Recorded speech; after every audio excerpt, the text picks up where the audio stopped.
Welcome today to the Seth Joyner Show. Got a special show for you guys. It is Running Back Tuesday.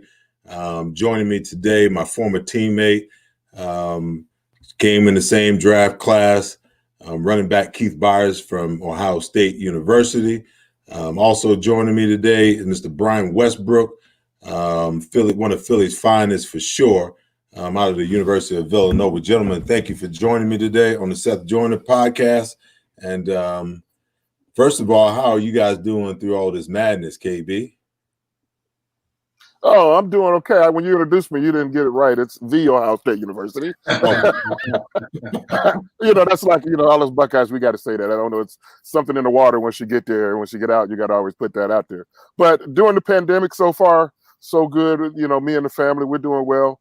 I'm here in Ohio in a lovely July afternoon. And so I'm enjoying and looking forward to today's podcast. Awesome. B.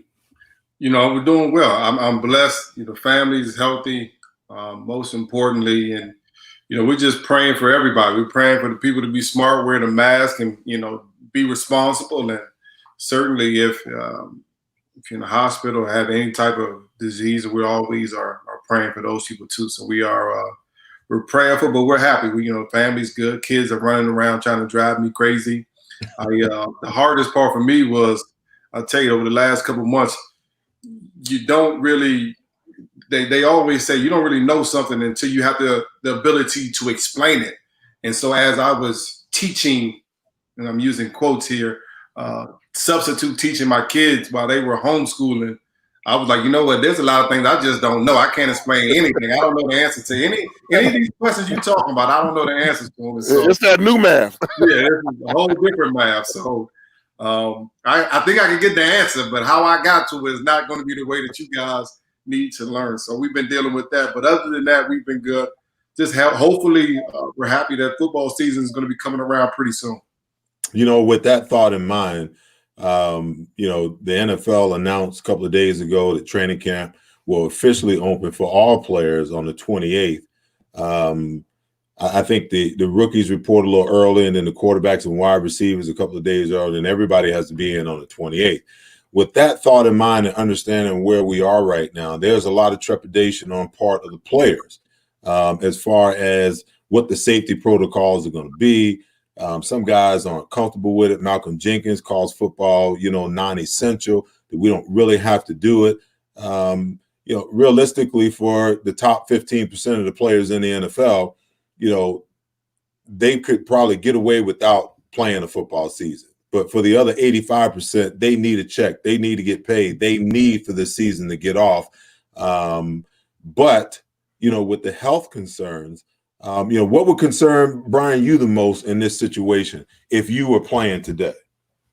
I think what you said was absolutely right. If I was 27, 28, and I already got a couple contracts underneath my belt, my concern wouldn't be as much because, I got a couple of dollars in my pocket, and the possibility of me getting sick, which I think as athletes, you're not even concerned as much as about you getting sick.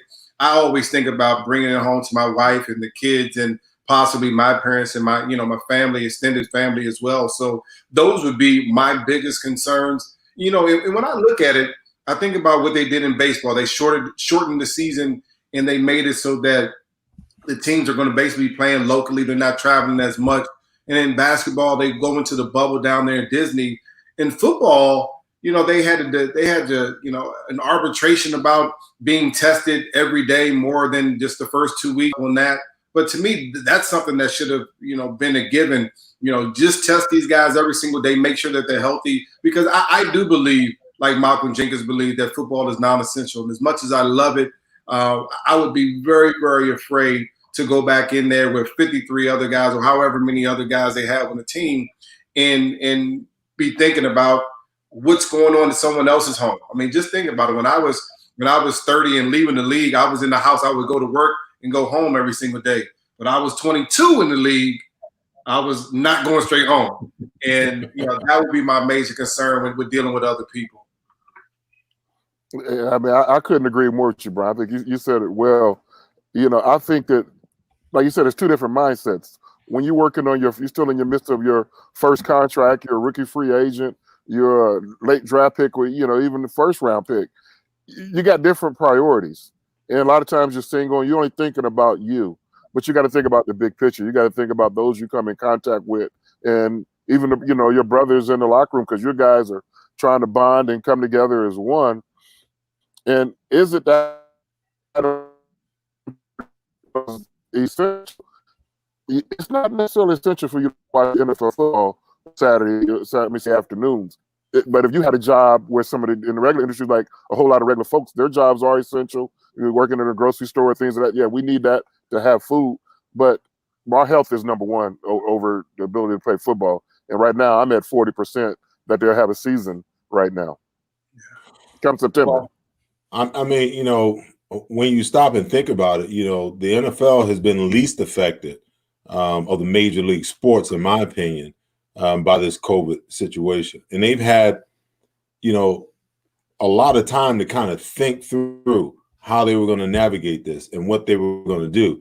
And as I looked at social media the last couple of days, there's a lot of concerns. We want to play is the hashtag that these guys are using, but they're all, they don't know what the process is. They don't know what's going to happen when they come in, what the protocols, what the safety protocols. Are they going to get tested every day like the NBA, or are they going to get tested every once in a while? If two guys get it, do you completely shut it down? Are you expanding rosters? Are you expanding practice squads?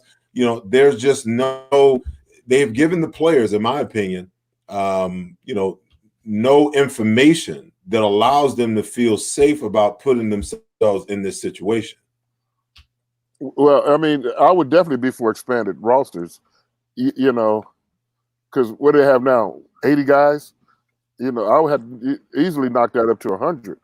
Now, as far as active roster, yeah, you can keep that the same, but I wouldn't be trying to make cuts or anything like that, because you're going to need a whole lot of bodies. Because right now, baseball just opening today, 60 games in 66 days to see who the World Series champion is. It's going to be the healthiest team that will be the World Series champion, not necessarily the best team. And NFL, they're kind of, like I said, they're still least affected, but it's about to happen to them, in a very real way over the next couple of weeks. My biggest question really would be, no matter how big the roster is, I know I was just reading one team, must have been the Eagles. They had 87 people on their active roster, and I think they may bump it up to 90 that will, I guess, go to training camp. But the question to me would be, will fans, coaches, would the locker room be accepting if we have replacement players, which I think is okay, but if you're starting to have replacement players for Carson Wentz and Jason Peters and Lane Johnson, what about the people that you count on all the time, your stars? If you have replacement players for your stars, is it the same thing? And I would think if I had a true opportunity, let's say we're Kansas City, and I had a true opportunity to repeat, and God forbid Patrick Mahomes catches the coronavirus in week, 15, and now let's say they have to play, first round of the playoffs or whatever it is, and he's out for 2 weeks. If you're Andy Reid, I'm like, well, hold on, time out. I don't want to have to play somebody else in my quarterback position. I understand everything, the dynamic, but at the same time, I want to be in a great position to try to win right now. And so I think it's going to be difficult. And I think it's easy for us to say, we'll just throw in a new linebacker. We'll throw in a new offensive guard. But let it be your star receiver. Let it be your star quarterback. Let it be Tom Brady on missing Monday Night Football. Whenever they played Monday Night Football down there in Tampa Bay. I mean, to me, that's going to be an issue, especially for TV. Well, so I don't see it as an issue. I think that's just the rubber to green.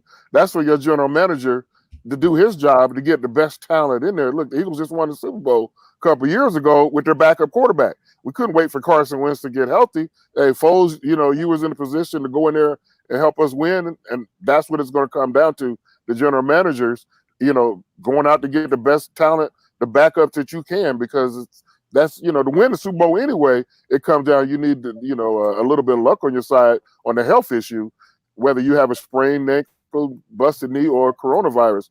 That's going to come into play. Well, it'll definitely come into play. I saw yesterday the NFL is negotiating with the NFLPA on behalf of the players, talking about what the preseason is going to look like. I saw that they made some concessions to completely scrub the preseason.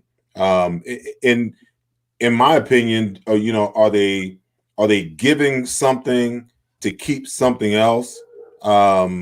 Is that possibly what's going on here? Because I just don't see how in the world you can go to camp and practice for 5-6 weeks and then jump right into the regular season game. I mean, how does that affect your young guys that you need to evaluate and see? Do you expand your roster, your practice squad roster, so that you can keep those players rather than have to cut them under the circumstances? But I just know that for me, you've already cut it back so much over the last couple of years where you don't want to get your quarterback injured so you don't play him in preseason. You don't want to get your best receiver, your best running back, playing during preseason because you don't want to get him injured. You want him healthy going into the regular season. And conversely, when you go into the regular season, most offenses are not hitting on all cylinders. You got 4, 5, 6 weeks before these teams even find their rhythm.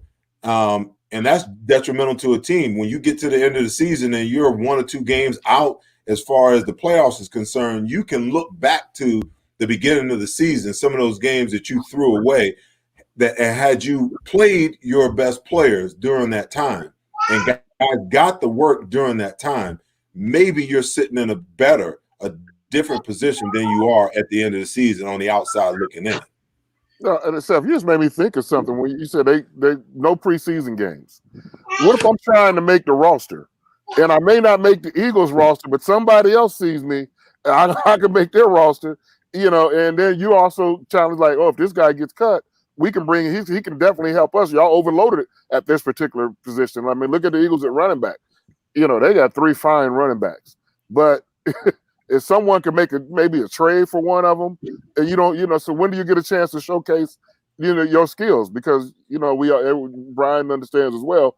You love the Eagles, but there's still 31 other teams you can play for that you want to always showcase your ability. And if you mess around and have cuts, and nobody ever seen how good you really are they going to have inter-squad scrimmages? And how much would you really get a look out of that? You want to go against competition. That's the tough part about this preseason and really the all season too, because I know when I came in the league, I was a 3rd round pick. I'm out of Villanova. I wasn't necessarily going to be a starter. I had Dorsey Levens, Deuce Staley, Brian Mitchell, Carell Buckhalter. He hated me. Everybody was in front of me. I was the worst guy or whatever. I was the lowest guy on the totem pole.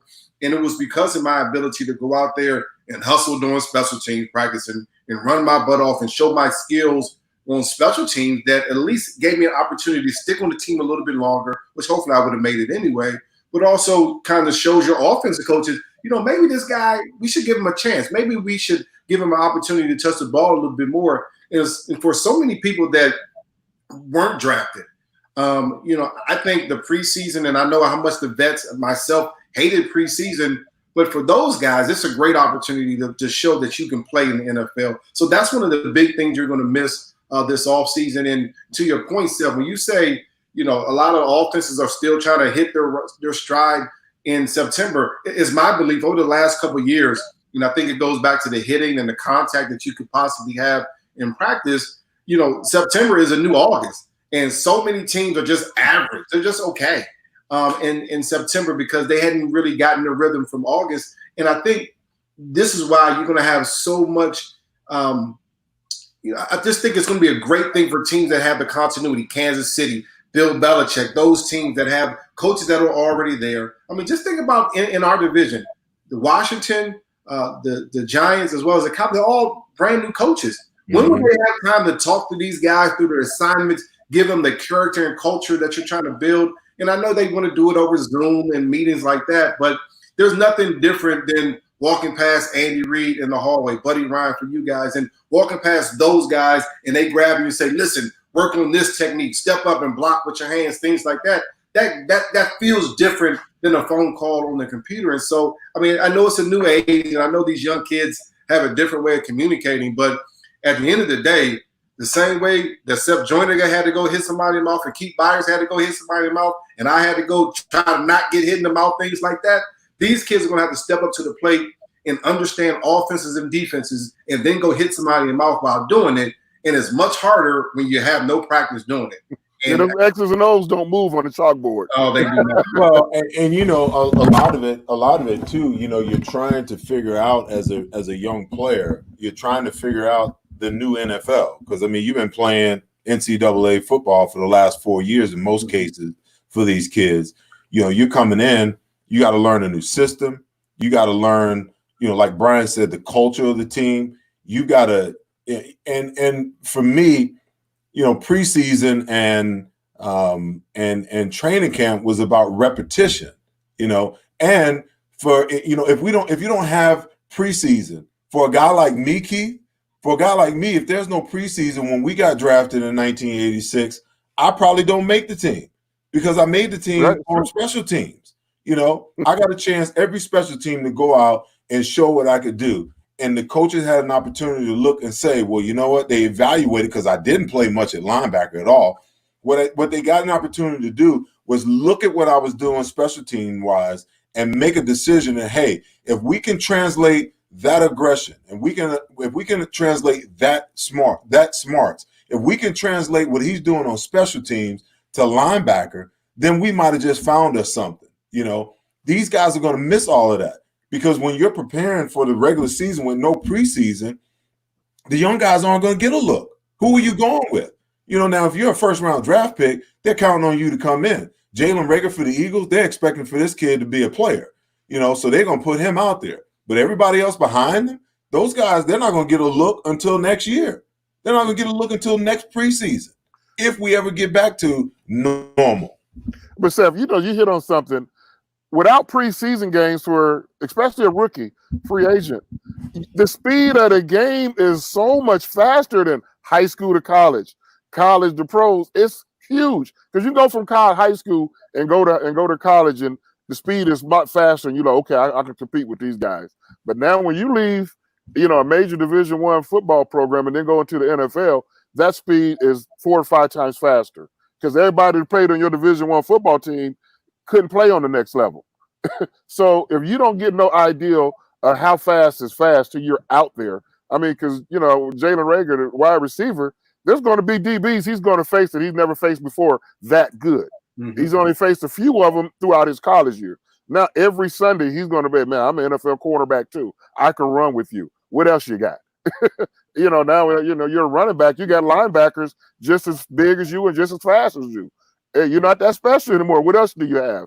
And if you don't have a chance to put that into practice during training camp, you're going to wait till the first game of the season to see, you know, where you match up at. Whereas a veteran, he knows, because, you know, even when Brian, when you was in training camp, you was only going as fast as you need to be. I'm just trying to get my timing right. When a young guy come at you, dude, I got levels. I got different gears, you know, that I'm trying to save mine for a Sunday. But these guys, there is no Sundays for you trying to make the team. Every day is Sunday for you doing training camp. They have an opportunity to make it. One of the things I wonder about is, just like you mentioned, the speed of the game, guys getting used to it. But over the last couple of years, we've seen rookies, and I'm thinking about the wide receiver position. And I guess when I think about guys like the running back, Miles Sanders, you know, he was very helpful, played really well in his rookie year. But over the last couple of years, we've seen rookie wide receivers come in and help teams win almost immediately. And I'm just wondering how that would be thrown off this season. How would it be thrown off? Because so much of your improvement comes between your rookie year and your second year. How would that be thrown off for these second-year players as well? So I think it's going to be a great challenge for some of these guys. I think they're going to have to be focused on a different level this year than they ever were, because who knows what happened. There may be a start and stop mechanism because of Corona test. It may just be just a different element, and it's going to take, in my mind, the veterans to be able to control that locker room, those coaches that have a good grasp on the team, like Doug Peterson, that have a good pulse of the team, to be able to control things a lot more. The veteran coaches, I think, have such an advantage in a season like this, where you haven't had training camp and mini camp and so many different things that you typically have. It's going to call upon everyone to help, especially the younger guys, get acclimated to the league. How do you guys, you know, when you view now? I'm watching the NBA and Major League Baseball with bated breath, because I'm of the opinion that this is the test case. This is the beta test for the NFL. If the NBA starts back up and they have COVID issues, if Major League Baseball starts back up and they have COVID issues, and it gets so bad that they have to shut it down, that's the beta test for the NFL. I mean, we're basically in a situation where if baseball and basketball can't finish their abbreviated seasons, football doesn't have a chance by September. So they won't even start. So they'll just get delayed that much longer then, because that's why, I said I'm at 40% chance that the NFL is going to, have maybe in the next week or 2 weeks, find out whether they're going to have a delay of the season, which is probably going to be less than about 30% chance they're going to start, the first Sunday or whatever it is, first or second Sunday, in September. Yeah, I just kind of believe that there's going to be delayed. And, with all the testing, so here's the hard part about the NFL. It's a stressful game. We all know it's a what have you done for me lately game. And no matter what you did last week, you could have had 10 tackles last week, Seth. But if you don't have 10 this week, then you just a bum. And for a running back, same type of thing. You had 20 carries last week for 100 yards. If this week you have 20 carries for 50 yards, you're terrible. So it's always about what have you done for me lately. And sometimes because of that stress, especially when you're a single man, you got to relieve it somehow. And right now, because of the status of the coronavirus, you're going home, you're going to the facility, you would hope. And I just wonder how the guys are going to relieve that tension, that stress. Because at some point, you got to let your hair down. At some point, you got to say, okay, it's football 85% of the time. The other 15, I just got to be able to relax. I'm wondering what the guys will be able to do. And I'm also trying to figure out how that's going to relate to the amount of positive COVID tests that come from that time off away from the facility and away from the game. Now, I agree with that wholeheartedly. Thursday night used to be our night out. Whether you just got together with the guys and you went to dinner, or you were one of those partiers that you went to dinner and after dinner was over, you went out clubbing. Mm-hmm. I mean, you mean to tell me that you're going to get 20-something-year-old guys? I mean, the older guys that are married with kids, families, and whatnot. That's a lot less of a priority for those guys. But for the young guys who are new to the game, second-year players, that may kind of get caught up, in the after practice stuff. How does that affect them? Are things open for them to be able to be out and about? Are the coaches going to implore them that practice is over, go home and study? Go home and get a good night's sleep. Well, come on, you're 20-something years old. You want to get out and move and shake and and have some fun. That's just what young players do. How do you keep those guys from doing that? In the Chip Kelly era, he had the sleep monitors on those guys, and it was beyond just the sleep monitors. In my opinion, it was like a GPS system that was tracking those guys to see where they were, what they was doing, who was sleeping, who wasn't sleeping, who was home, and who was not. But, the Eagles don't operate like that anymore. No NFL team, in my opinion, can afford to operate, under those circumstances. So how do you control the young guys? How do you, and I get the veterans can tell them whatever they want to tell them, but when them street lights is calling and you young, you get out and you start chasing, man. That's right. That's what it is. And you're in a foreign city. You're in a city that most time, very rarely is that you're going to play in your hometown city. Yeah. So most of us are in the cities that we're not from, and you, like you said, you want to get out and explore. This is the time of your life. I'm 21, 22, 25 years old. This is the time of your life, pocket full of money. It's going to be hard. The first time you probably had a pocket full of money in your whole life. And you get entrapped just like everyone else, rims, cars, homes, and for most of the guys, women too. So they kind of all go in hand. But, they have to be very smart. I'm concerned about that. But, I always believe that it's going to be the teams that are most focused and most ready to play. They're most prepared. They take their opponents seriously week in and week out, and they get better every single day is going to be the long-lasting team that wins in the end. And so I don't know that this year would be any different, especially with the team's focus. Let's see. Well, Seth, you mentioned something earlier, Seth, when you talk about the veteran leadership. When we came in the league, we had a young team. I think we had the most rookies that made the roster, back in 1986. So we didn't have a lot of veteran leadership. That came from us as we got older. And I remember one time you said something in the locker room, and it made a lot of sense. And I've quoted it many times throughout the years, to a lot of teams and stuff I've been associated with. And you had said, what you love, you spend time with. You want to spend time with. So if you love this game of football, you will make sacrifices and spend time with. Like you love your family, you want to spend time with your wife, your kids, and your love and your family members. You got to feel that way about football as well. So that's where the veteran leadership on, with whatever teams have many veterans that not only be a veteran, but get that point across to the younger guys, be like, hey man, I've been a rookie and a second year guy too, but let me help you. You don't have to make some of the mistakes that I made, or let me tell you how to do it. If you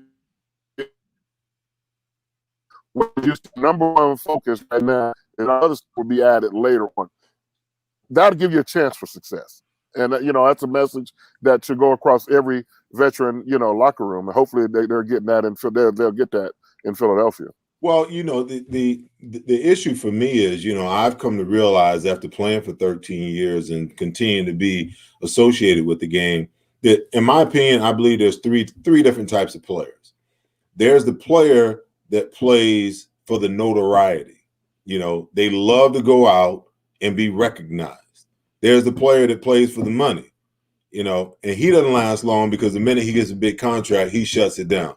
He exhales. And it's just a matter of time before he's either cut or asked to take a pay cut.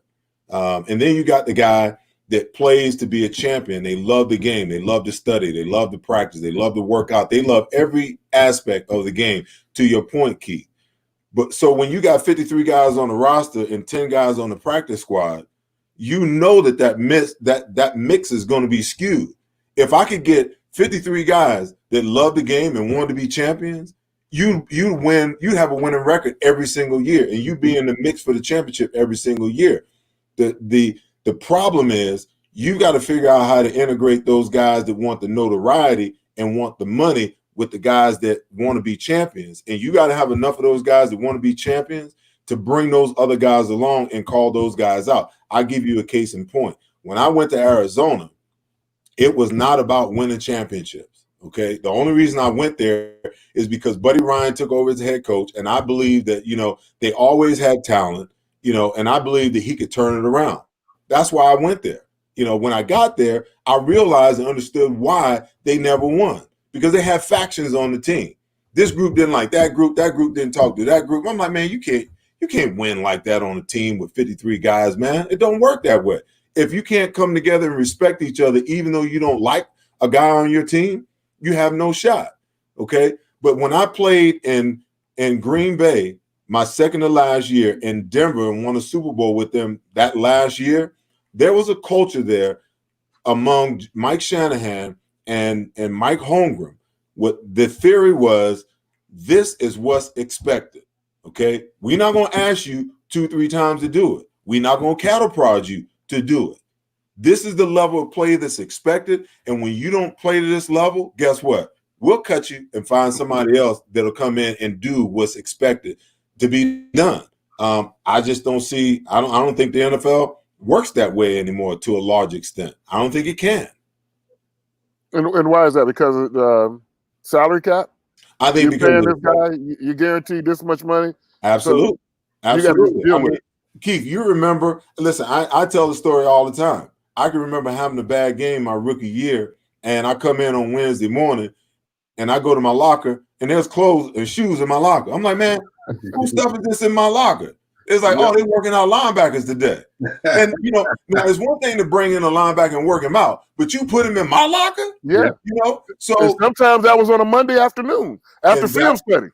And that was the way that Buddy Ryan motivated, the guys on his team. You can best believe I had one of my best games the next game. You can't do that anymore with the salary cap, and coaches aren't wired that way any longer. Players aren't wired that way either. I said the players aren't wired that way either. I mean, you can try to do that now, and you got them on Instagram and Twitter doing their stories and telling their side of the situation.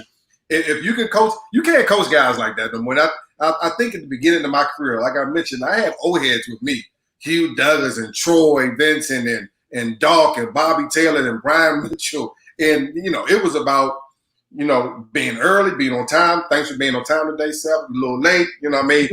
Me and Keith got a fine for Yeah, you. you gonna put me on blast on my own show, B. Okay, go ahead. Me and Keith already discussed the fine. So when we see you, we gonna get our money from you. We'll take a dinner. Don't worry about that. But back in the day, the old heads ruled the locker room, and it was about what the old heads said, and the coach kind of just went along with that. And I think you're right. Now you got a lot of younger coaches. Some of the players are a little bit older than coaches, and things are just different. How you can talk to the players are different. How you can control them is different.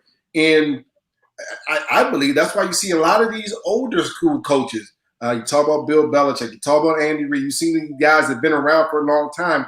They have staying power because they're doing it the right way. These young guys that come in and out of the league, they're trying to reinvent the wheel. But at some point, you got to look a man in the face and say, this is how we're going to do it here. This is the Eagle way. This is the Washington way. This is the Giant way. This is what we're going to do here. And if you don't want to get on board, get off the train. And unfortunately, some of these young coaches don't do that anymore. Yeah, you brought up Bill Belichick's name. He was when I left Philadelphia and went on to Miami, then ended up in New England and the New York Jets. Belichick was defensive coordinator on both those teams. And the younger guys, especially defensive players, they would think Belichick didn't like them because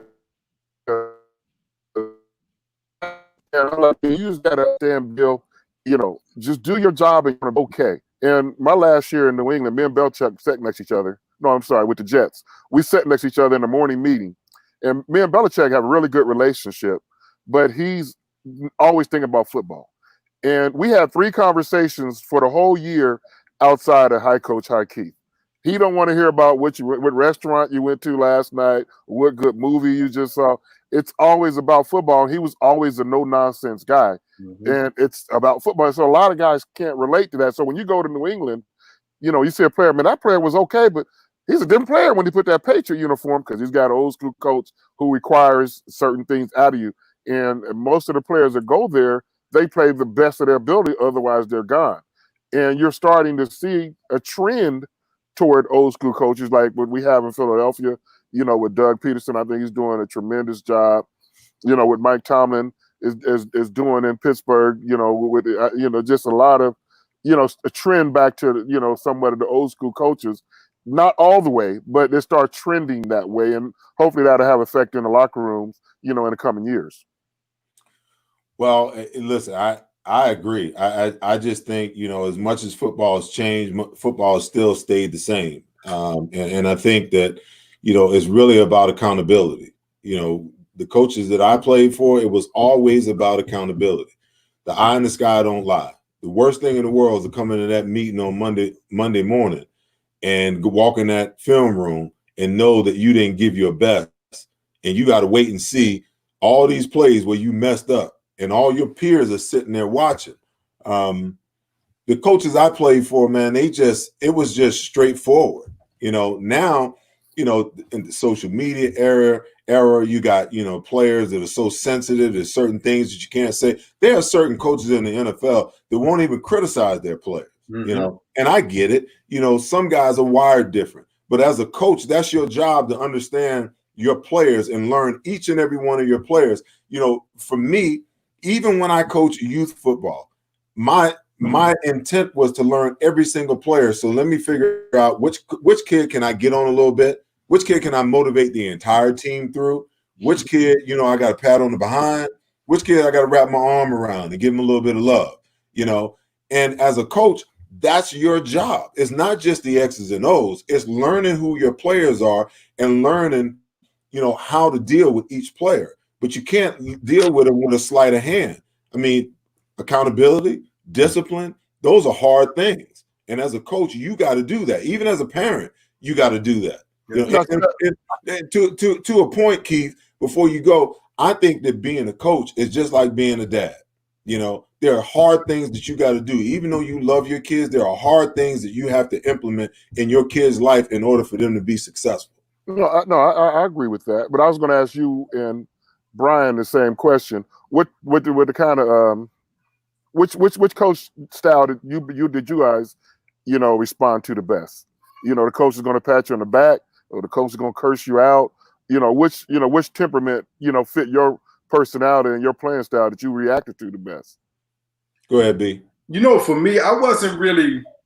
I always wanted the coach to keep it real with me. You don't got to sugarcoat it, because for me, I'm going to look at the tape with the most objective eye that possible. So anything that you want to say to me that was on film, I've already seen it. I already know. Oh, listen, you missed the A gap, you missed the B gap. You probably should have cut this linebacker. You should have, ran a better route. So I already know. So if a coach come to me saying you had a great game, you did this, that, and the other, yeah, I may have some great aspects. But if I ain't do as well as I thought I could have in all aspects, then I didn't have a great game. So I always wanted a coach that was going to keep it real with me.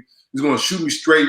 Personally, I never liked a coach that was just a yeller. Like to me, you can just tell me what you want me to know, and I'll get it. You don't have to. You never had to really yell at me and you raise your voice. But I also understood that there were guys on that 53-man roster that needed the kick in the butt, and so the coach was going off on the whole team. Then I understood exactly what it was. And as a player, and just like you mentioned, Seth, everybody gets motivated differently. Everybody looks at it differently, and every player responds differently. And there are a lot of young guys and some old guys that need a kick in the butt from time to time. But for me, I was just like, listen, shoot me straight, tell me what it is, and I'll go out there and do it to the best of my ability. And that's the type of coaching that I've always had the most success with. Keith, I'll tell you, man, I have always been my own worst critic. It just, I knew when I messed up, and I knew when I played it right. But it was tough because Buddy was going to make you, there was a rite of passage, especially on the defensive side of the ball, because that was his baby. There was a rite of passage that you had to go through. I mean, for 2 years, my first 2 years, I don't even think he knew my name, but I was 59. I mean, he called me by my number for 59 for 2 years. It wasn't until my third year when I came in for minicamp after the draft and we were going through practice and he called me by my name and I almost fell over. That's kind of when I knew, oh, okay, I'm one of his guys now. But his mode of motivation never bothered me. And I understood early on what he was doing and why he was doing it. Okay.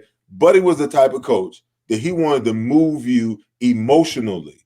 Okay. And he wanted to move you through the week to see what you were made of, because he felt like if he could say things and he could do things to disrupt you, to frazzle you, to get you, to get you mentally off balance, then you weren't a player that he could have on his team, because in the heat of the moment, he couldn't count on you and he would run those players off. Yeah.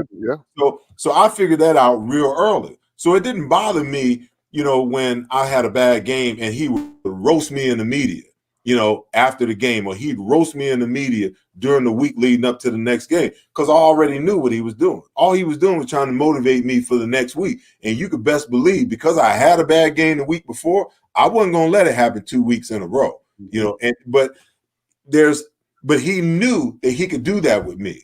He would never say anything negative about Randall, no matter how good or bad Randall played. When Randall played good, he praised him.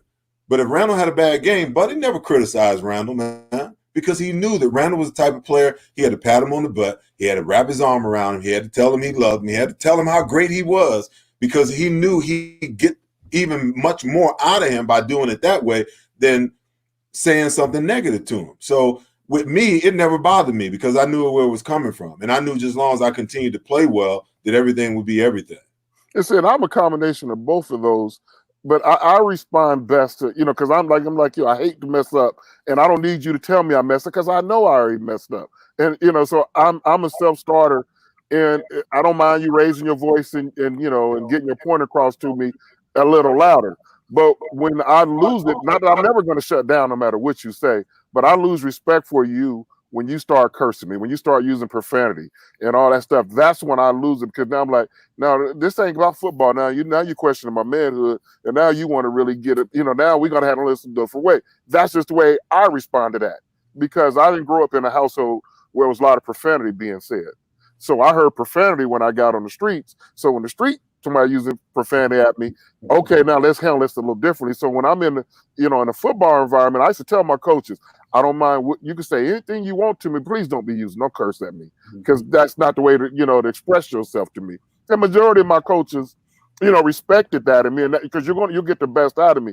But the minute you do that, then I'm thinking around you crossing the line. So I always try to help all my coaches, not necessarily the head coach, but the position coach. This is how you're going to get the best out of me. I'm going to give you the answers to the test. and we're going to have a great working relationship. But I've always had that degree of maturity about myself, even in high school and college, and certainly in the pros. And so I think the player, he has a responsibility also, to talk to the coaches that way. I had an offensive line coach in Miami that didn't listen to that message, and I had to straighten them out. Like, I'm not the one. You don't talk to me that way. And I'm not sensitive or anything like that, but I know my hot buttons and I know my cold buttons, and that is a hot button with me when you start using profanity to try to belittle me.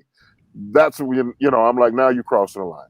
Well, see, for me, it always been a matter of respect.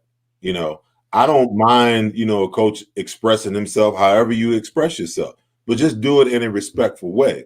I've had some coaches that have tried to be disrespectful, and we had to sit down and have a conversation. But most of the coaches I've had, they dealt with me in a respectful way. It's like, you want respect. Respect is a two-way street as far as I'm concerned. Okay, if you want respect, then that means you have to give respect. Even though you're the head coach, you're the authority figure, or the position coach, you're the authority figure over us. Okay, we're all here trying to accomplish the same thing. So deal with me in the most respectful of ways, and then everything will go well. But the minute you try to disrespect me, we're going to either have to sit down and have a conversation.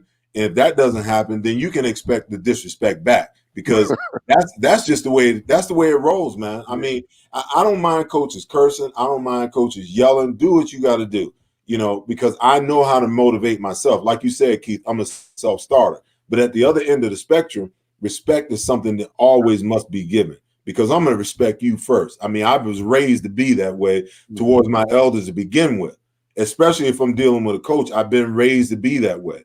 But you can't be disrespectful to a grown man and expect for a grown man to just take it. Exactly. Hey, I'm going to tell you guys a quick story. But I was, it must have been my rookie year, and John Harbaugh was the special teams coach. And the special teams coach just has a hard job, because most players want to play offense or defense, and they'll play special teams, but they ain't going to give their all to special teams, because their real goal is to play offense or defense. And so the special teams coach, I mean, you got to kick some guys in the butt just to get them going, to give everything out on the field, just to get for special teams. And so John Harbaugh was getting after the guys a little bit. In this day in particular, he got after what is his name? Jeff Thomason, I think was his name. Oh, the tight end. He had been 12. Yeah, I remember him. Yeah, 12, 13 years in the league. And I mean, he goes out, he says nothing, works hard every day, he's just a good dude. And for some reason, Harbaugh picked on Thomason. And really, when you think about the way that our coaches always dealt with us, that if he wanted to talk to him, I'm speaking of my rookie year when Deuce was the man and Dorsey and Brian Mitchell would have been the main running backs. If he wanted to get a message to Deuce or to Dorsey, I would be the one that he was yelling at. So it was kind of one of those things in the NFL where if you're trying to get a message to the older guys, you want to yell at the young guys, and the older guys, if they're paying attention like they should be, they'll get the message. You never have to really yell at them. And so this day, Harbaugh just was going off on Jeff. And at this point, Jeff, who never said anything, turned around and was like, listen, you MFer, if you don't get your thing straight, and if you want to talk to the rookies, you talk to them. Don't talk to me like that. And it was one of those situations where I'm a rookie. I'm just like, let me get the popcorn. I want to see this. Talk to a coach like that before. I'm strapping my helmet on, get my pads ready. I just want to be ready to play football. But just to your point, Steph, respect in this man's game is a two-way street. And if you're going to start disrespecting, especially the older guys, they're going to say something about it. And I just remember guys like Jeff, and I remember B. Mitch, and B. Mitch never said anything bad or anything to the players. He always was talking during practice, and he would always get on Harbaugh like, listen, Harbaugh, that's not how we doing it here, and we do it a different way. And he knew how to do it. He was a vet, and so the vet's going to run that locker room, but respect certainly goes two ways. I tell you what, man, I know you got to go in a minute. So let's switch gears. Let's kind of talk some Eagles for right quick. And B, right. give me let me just tell you one quick one, 30 seconds or less. Okay. Like, I do remember one criticism that Buddy got on Randall one time. I think we were playing the Cardinals and defense was kicking butt. Score was maybe like 7-3. The only reason why we had 3 points was because y'all got a turnover. Again, we got a field goal. But Buddy come walk in the locker room. He looked at Randall. He said, Randall got to either but we would have won that shit. He would look and said, Randall, you came the broadside of a bull with a bass fiddle today. Get your stuff together. Boy, we busted out laughing. Randall, like, what's a bass fiddle? It's that big old big stand up, and you can't hit a cow. The broad, you can't hit a cow. But Randall, you must suck this afternoon. Get it together. We ended up winning the game, but I died laughing. I'm mad we're losing at halftime by winning. Buddy said that kind of loosened us up, and we would have had a good second half. Wow. I wish I could have heard that because I ain't hear much of that. Oh, he said that. But let's talk some Eagles. B, give me your prediction, your outlook on where the Eagles are. You know, even with everything going on, you know, like you to your point earlier, you talked about the Eagles are the only stable coaching staff, have the only stable coaching staff in the NFC East. Although the Cowboys had a hell of a draft, especially being able to snag CeeDee Lamb and bolster their offense that much more, this division is just going to, plain and simple, it's going to come down to the Eagles and the Cowboys. Right. With the improvements that you've seen the Eagles make in free agency via the draft, what do you see? Where do you see this team and bringing Jason Peters back, obviously filling in for Brooks, who's got the Achilles tendon tear. What's your prognostication for the Eagles this upcoming season? You know, I think this probably rings true every season, but I think at this point for the Eagles, it's probably more important and it rings truer than any other time. And I probably said it last 3-4 years. Really, it's going to be independent upon what Carson Wentz can do and how healthy he can be. I think when healthy, Carson can be sharp. He can be accurate. He can be on top of his game. He can control that offense going up and down the field. And again, like I mentioned earlier, I think Doug does a great job of having a good pulse on the football team and what they're good at and what Carson wants to see. And when they have that rhythm, it's just hard to stop that offense even with the weapons that they had last year with the reserve receivers, Zach Ertz and Goddard and Miles Sanders. It was just hard to stop the offense when they got things going. But I think this year, it's going to be about what Carson can bring to the table and how healthy he can be. Is Jalen Reagor going to be the player that they need him to be? I still feel that Alshon can help you in certain situations, but he can't be the guy that you're throwing to. You're going to target 10, 11 times a game. When I look at the defense, with the addition of Darius Slay, that's a big-time addition that helps you out a little bit. Nicole Roby in the slot, I think he's a very good player. I think that strengthens your defense. But anytime you lose a veteran like Malcolm Jenkins and you replace him with Jalen Mills, who hasn't played safety in the NFL, I'm wondering how that's going to work. Because I looked at games where Malcolm Jenkins was probably the only reason teams didn't score a touchdown. He was the eraser in so many positions. I'm a little bit concerned with that. I think they're a little bit light in the defensive end position and possibly the linebacker position as well. And so they're going to need guys to step up and play a lot of reps, a lot of plays per game. But to your earlier point, I think they're the class of the division. I would go, 6 in one hand, half a dozen in the other when we talk about rosters, when you compare them to the Cowboys. But the Cowboys have always had talent. They've always had good players on the team. They just had everybody that was there last year, except for CeeDee Lamb, and they figured out a way to get 8-8. And there was a lot of times where I didn't think they were going to get to 8-8 last year. And so their problem hasn't been getting talent and having talent on the team down there in Dallas. It's about how well they can play with that talent. And maybe Mike McCarthy figures it out for them. Maybe he doesn't. But if he doesn't, I think the Eagles run away with this division.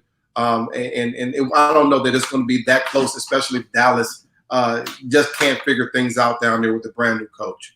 Before you go, talk to me about Miles Sanders. Since Doug Peterson has been the head coach in Philadelphia, they have been running back by committee. Mm-hmm. No running back has, with a full stable of running backs, has averaged more than, 16 carries a game. I don't know if it's some analytics that says, once they hit that number, they're more susceptible to injuries. But since Doug has been here, going on his 5th year now, no running back has averaged, more than about around 16 touches running the football a game. Now Doug says that, hey, I finally got a guy that I think that can do everything. Do you see them putting the ball in his hand, him being, I hate the term, but that bell cow, that they're going to give him the ball to run the ball 25 times a game, that they're going to allow him to catch the ball out of the backfield another 5 to 7 times a game? Do you see that? Because this kid is supremely talented. Listen, when I saw him come out of college, I saw a guy that I thought was elusive, quick, agile, fast, great lateral speed. But I think what we saw in the later part of the season, and I'll get to the beginning in a second, was a guy that was all those things, but he had breakaway speed. I think it was the Miami game. I mean, he just pulling away from people, may have been Buffalo, but I mean, he has breakaway speed. And he seems to be one of these kids that the more times, the more reps he gets, the better he got. And this is what I wanted to mention. At the beginning of the year, they started with Miles Sanders as a starter, and he just wasn't there. As a rookie, sometimes you think that your speed is your only answer, and you're not using your mind as far as seeing the hole, setting up your block, and then using your speed to get to the hole. He was saying, I'm just going to be fast, and I'm going to get to the edge and try to make a run for it. And Saquon Barkley, quite honestly, did the same thing his rookie year. And the coach, Deuce Staley, said, all right, sit on the bench, figure it out. Let me show you what an NFL running back does. They set up their blocks. It's not about speed to the hole. It's about speed through the hole. It's about using your pace to be able to make sure that the offensive linemen get to where they need to be, their blocking point, and then cut off of them. And after Jordan Howard got hurt, then Miles Sanders came back with a vengeance towards game 10, 11, 12, towards the latter part of the season. He looked like a total different running back, was setting up his blocks better, was using patience to get to the hole. And then, again, that breakaway speed was there. 800, almost 900 yards of rushing for Miles Sanders. I think he probably gets up to 1,300 this year. I think he remains healthy. What I would love to be able to see is him to get, 14 to 17 carries per game, and then probably throw in there, 3 to 6 catches. In my mind, that's something that he can do, and that's going to help that offense. I mean, listen, you got Deshaun streaking down the field. You got Jalen Reagor streaking down the field. You got 2 tight ends in Goddard and Ertz. As a defense, you're going to say, I'm going to allow the shorter ball, meaning the ball that's out the backfield to the running back, to be the ball that we're going to give up. And now you got a home run hitter in Miles Sanders. When you put him with the ball in his hands in space, anytime he touches it, he can hit a home run. So to me, it's going to be a great opportunity for him this season. I think Carson has to continue to work going through his progressions and not be afraid to hit the check down to the running back. And if they do that, I don't see why he couldn't be certainly in the running for a Pro Bowl because he is that talented. It's going to be tough for him, but I think that he has a skill set. And with this offense, especially if Carson can remain healthy, I think he'll certainly be in the conversation when you talk about Pro Bowl running backs. Be good stuff, man. Hey, I appreciate your time. It's all of our most valuable commodities, and I appreciate your time. Go feed your horses, man. Yeah. And I do owe both of you guys dinner for being late. Next time I see you, dinner's on me. Hey, before I go, man, I want to tell you guys one thing, and this is important to me, right? So as a rookie and as a young man, I grew up in Washington, so obviously I was a Washington fan back in the day, but I watched you guys, right? And so I watched the way that you guys played the game, came to work, and of course, and when I got to Philly, you hear the stories about the older guys and how they worked their craft and got better every single day, and it was no days off. It was grind. And I never really get the chance. I mean, I see you guys as often as I want to, but I appreciate the older statesmen that have the ability to come back and shoot you straight and that are kind of around. To me, that's important because I talk about the future and I talk about my young kids. You got to be taught by somebody. And it's guys like you two that have given us the goal, given us the target to try to aim for, how to carry yourself, how to be a professional, how to do things the right way. And listen, I appreciate it. And I'm 40, and I've been out of the game for feels like 10 years now. And I'm appreciating you guys because you continue to lead the way what you're doing on and off the field. And to me, that's important. I don't have enough time to make all the mistakes. I got to learn from other people's mistakes and also the good things that other people do. And I certainly appreciate you guys for being an example, being what I call the prototype. You guys did it the right way. And even football and life after football, we're still following your lead. and we appreciate that, man. Thank you, guys. Appreciate Respect, it, man. Appreciate it, man. And I'll see you guys later, man. Take care. Absolutely. So hopefully we see you this fall. All right, sounds good. All right. All right. All right, KB, it's just you and me, man. We're gonna circle back. Problem, Let's talk some Eagles, man, for the next 5 or 10 minutes. You know, let's deal with the draft first before we deal with the veterans and everybody else. You and I haven't really had a chance to talk about it. I felt like you know, I knew the Eagles were in the market for a wide receiver. They made that obviously clear. When CeeDee Lamb fell, to where he fell to, I was at home screaming, "Move up, Howie! Move up, go get him!" And then the Cowboys take him. Obviously, the Cowboys probably wasn't in the market for a wide receiver, but it was just one of those situations where the best player fell to him, and they were like, "We taking him," So they helped themselves. We take Jalen Reagor 21 when Justin Jefferson is right there, and everyone expected for him to be the pick.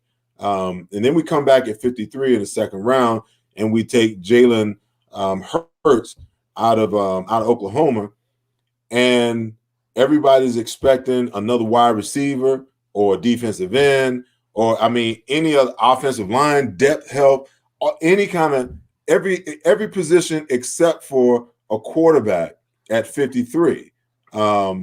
After that, I felt like Howie hit a home run. When you look at the rest of the draft after the second round, I felt he hit a home run.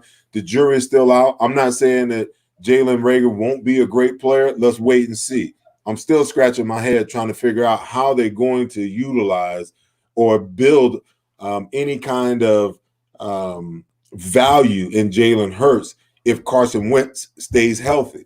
Your opinion on their draft? Wow, that's a good. You gave me a lot of information there. But I agree with you. I was like Jalen Reagor. I was shocked when they took him and they didn't move up when CeeDee Lamb was on the board as well as Jefferson. But like I said, the draft is an inexact science. I'm happy he's here.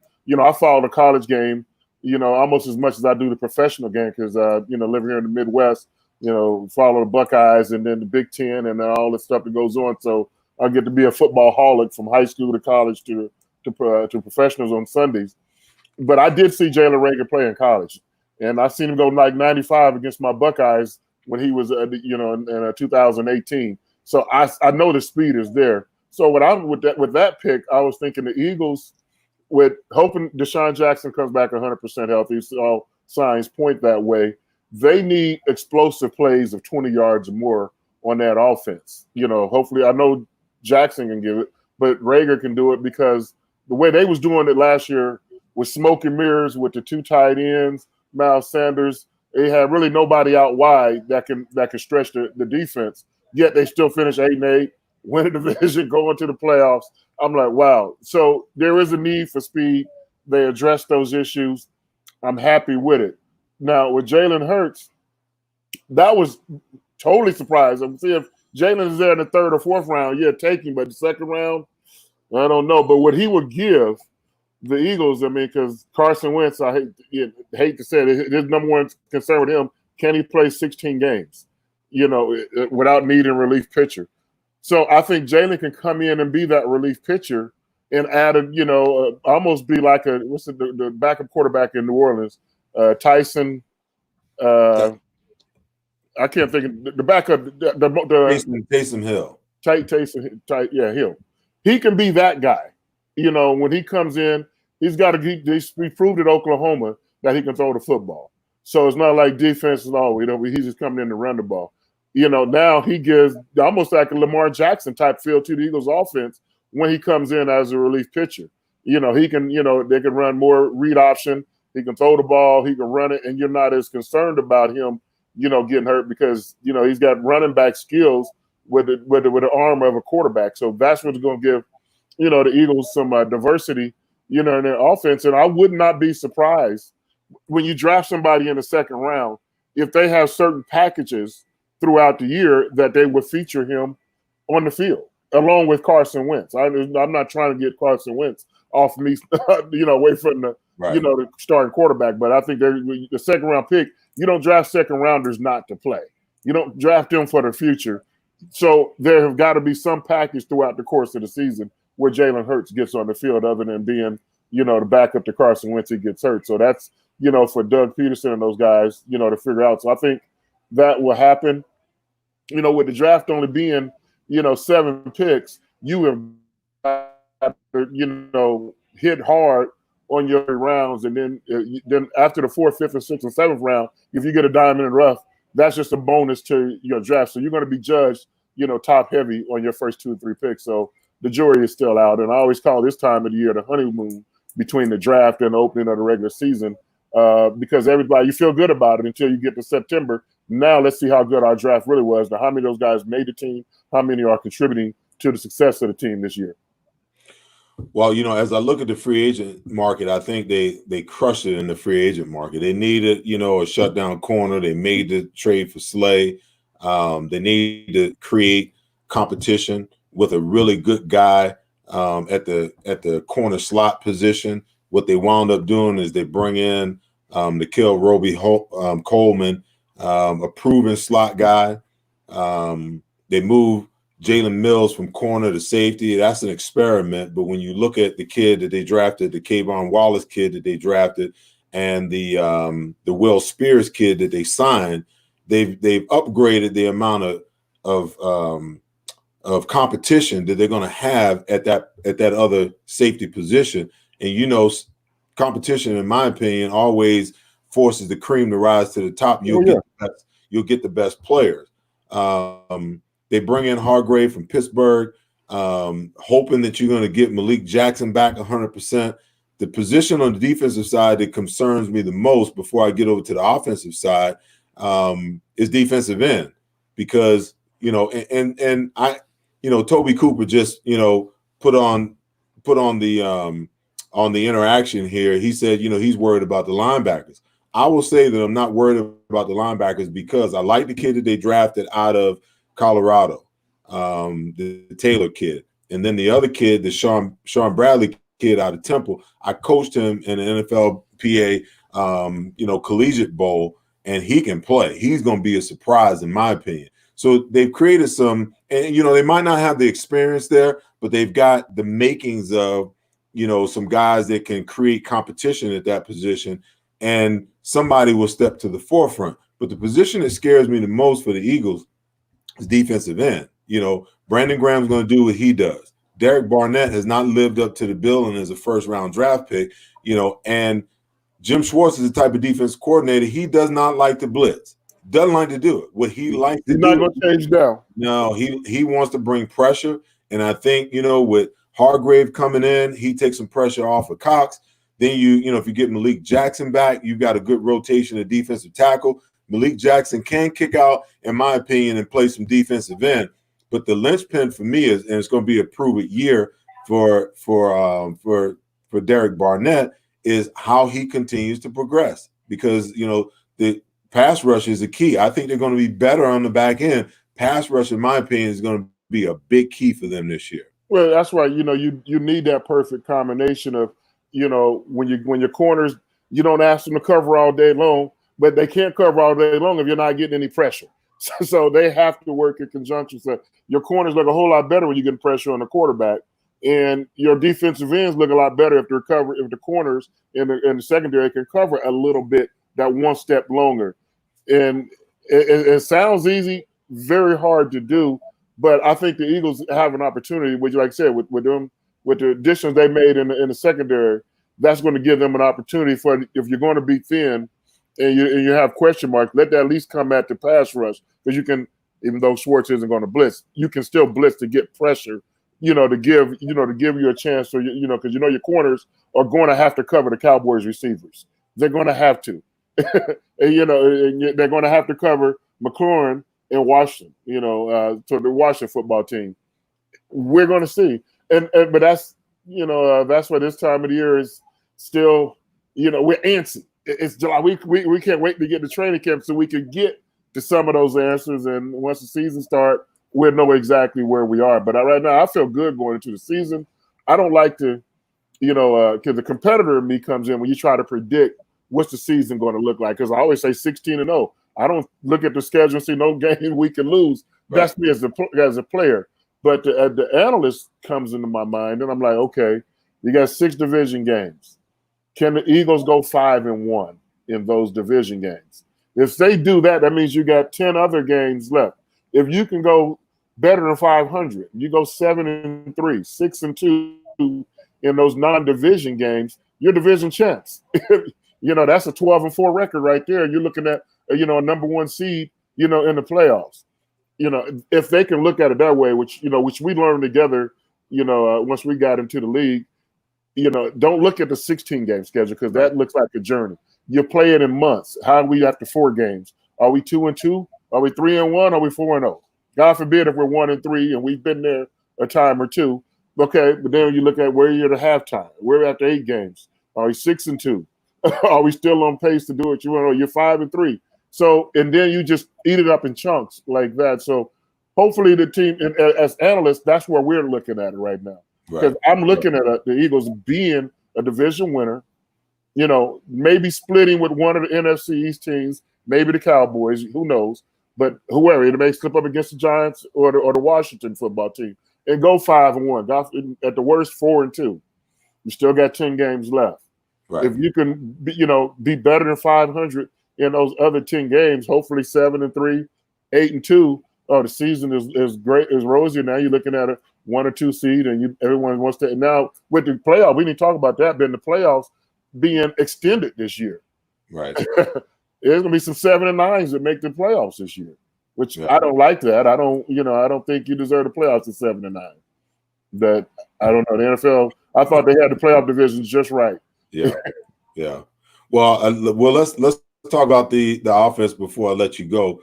I think there's a couple of concerns, but there's a couple of things to be excited about.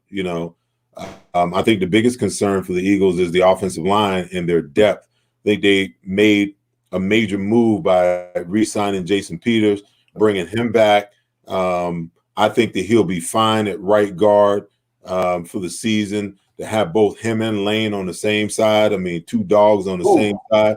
I think just run heavy that side. Go 2 tight ends to the right and just run Miles Sanders. You got Kelsey in the center now. That's yeah. You can double down, and pull Kelsey out on the edge. There's so much that you can do. But depth, can Jason Peters stay healthy, for an entire season? And what does that mean, to the rest of the depth on the offensive line?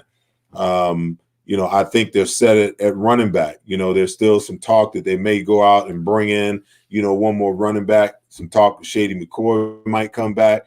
Some talk about Freeman. He's still out there. I think as things wind, we get closer to camp, that some of these things will start to come to fruition. On the defensive side of the ball, I would love to see the Eagles sign Everson Griffin at defensive end. He's at a point now. These guys have been on the market so long that their value is diminished to the point where you can get these guys, at a low amount of money. He's a guy that I would love to see, the Eagles go and get. Everybody's talking about Clowney, but I was about to say, what about Clowney? Yeah, I'm not a big fan of that move, but on the offensive side of the ball, listen, you're locked and loaded at tight end. At running back, I think you're locked and loaded. We talked about Miles Sanders and what he brings to the table. And if Deshaun can stay healthy and Alshon can get back, within the first couple of weeks, and some of these young guys can step up. Nobody's talking about Marquise, Goodwin. The kid's got world-class speed, and when he's healthy, he's hell on wheels. But I tell you, man, on the offensive side of the ball, they can have a juggernaut. It's going to be a shootout when the Cowboys line up against the Eagles. Oh, I see it. I see that too. And it comes down to the mistakes. It always comes back to turnover. Who wins the turnover battle? Can the Eagles take care of the ball in those big games? Because they're the only worst enemies. If they do that, I'm not worried about them. if they take care of the football, like I said, it's just choose your poison. You don't know where the strength is when you line up in 2 tights, because you got Goddard and Zach Ertz in both plays. So you don't know where to call the strength. You don't know. Okay, we're going to commit that extra safety in the boxes, try to stop the run. Well, now you're exposing somebody going deep. That's what I talked about earlier. Those explosive plays. You have got to have your safety over there the Deshaun Jackson side of the field. And if Rager steps up, it's just choose what you can't double both of them. And Right. if you do, you're opening up running lanes. Right. So it's up for the Doug Peterson and the offensive staff just take the defense give you. Whatever they choose, they're going to be wrong. Just don't get greedy. And I think Carson Wentz, he's got to do a better job of spreading the football around. I know him and Ertz are boys, but sometimes it's like we know you're looking for Ertz instead of looking for the open receiver, and just let that person, come to you naturally. And that's what if I was Carson, I would study that in Tom Brady. Tom Brady does a tremendous job of that, of finding the open receiver. He's always had favorite receivers, but he also, the open guy is, supersedes his favorite in more often than not situations. And that's part of the maturity that Carson Wentz has to get to. I know his safety blanket is Zach Ertz, and that's great. But you got guards, you got running backs, you got receivers that you can get the ball to just the same, and they can, move the ball for you. Well, Keith, I thought I saw a level of maturity in Carson last year where he was, there were times where, in the past years, he was looking to get the ball to Ertz. I think he ran the offense more from the standpoint of get the ball to who it's supposed to go to. If your progression is left to right, and Ertz is on the right, then if that guy on the right is supposed to get the ball, give him the ball. There will be opportunities for you to get Ertz the ball. He's a big part of what they do because he's tough to deal with. But at the same point in time, I understand what you're saying. He needs to spread the ball. I think the offense becomes that much more dangerous when you spread the ball the way you're supposed to spread it. Before I go, I just want to Pat Canning, has a comment up. He said, COVID aside, the biggest need of this team is upgrading health and strengthening and the strength coach. Too many injuries over the past few years. They have been bombarded with injuries, and they've been trying to get this right as far as the doctors, as far as, the strength and conditioning coach. There's been a lot of turnover in those areas.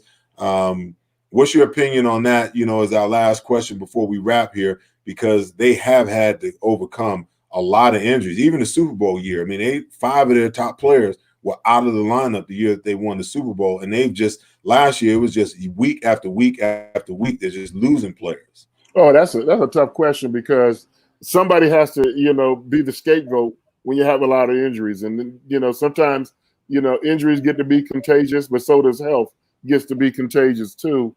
And you got to look at your training methods. I mean, when Brian was on earlier, he made a comment. The first month of the season, I've had this conversation over the years.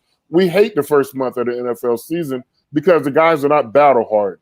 They don't want to go through playing the preseason games. They just, they're taking it easy, and then all of a sudden you got to go 60 minutes.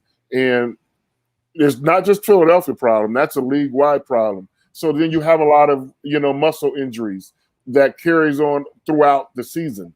So it's hard to just pin all that on the strength and conditioning coach because that's a league-wide philosophy. And but if he's, like I said, if he's been doing it for 2 and 3 years, sorry, when you can't work in this league, you just can't work in here anymore. It's time to go in a different direction.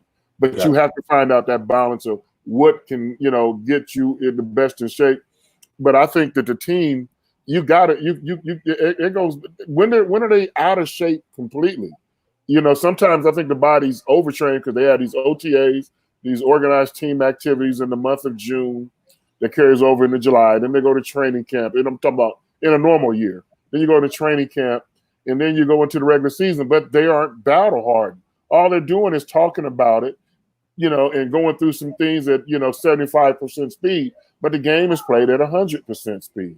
And so when the Eagles do come out of that first 4 games of the season, they come out of that quarter of the season with a winning record. Okay, you kind of like exhale. I'm like, okay, now the football starts. It's the month of October. The team is 3-1 or 2-2. We can go from there. And the teams that have made the playoffs, consistently over the years, are the teams that start the first month, in a winning season and with a winning record. And it goes back to, the original question as far as your health. How healthy are you? Because the guys are in shape. They got all these trainers and stuff like that. But are you training the right part of your body to make sure you're battle hardened. And that we all hate it. You hate it. I hate it. All players hate preseason games, but that's a necessary evil to get you prepared for their 16-game regular season. But this year there will not be no preseason, so everybody's going to start with the same starting spot at the beginning.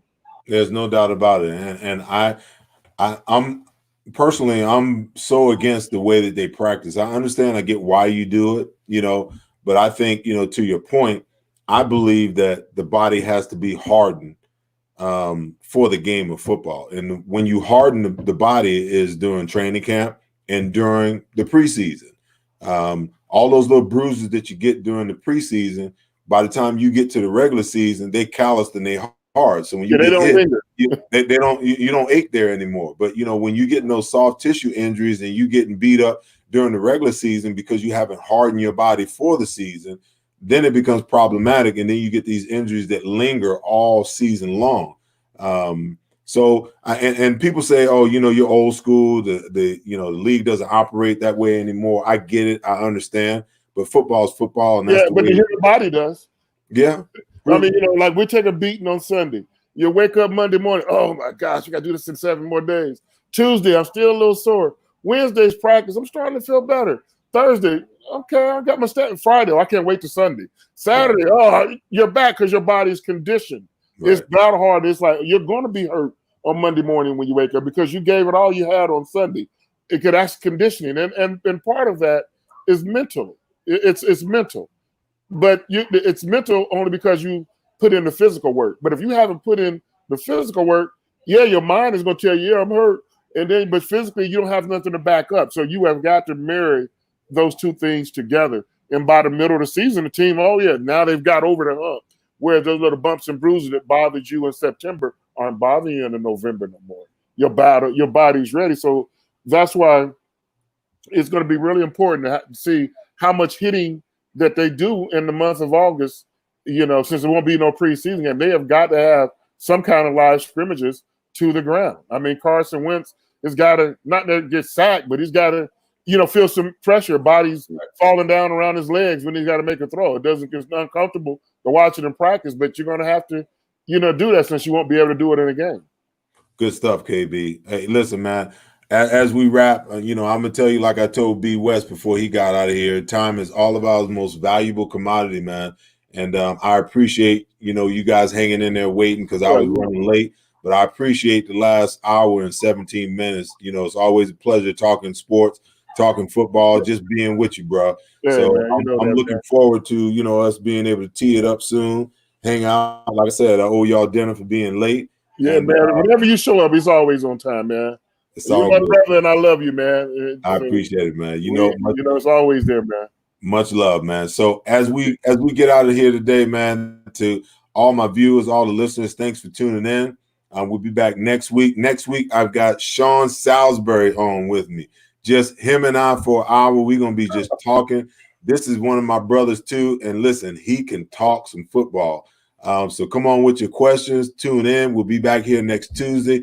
Until then, to my producer, Derek Stevenson, Tom Schrader, thank you, guys. KB, thank you. Pleasure. Thank you, Brian Westbrook. Hey, listen, you guys be safe. Take care of each other. Love each other. Peace.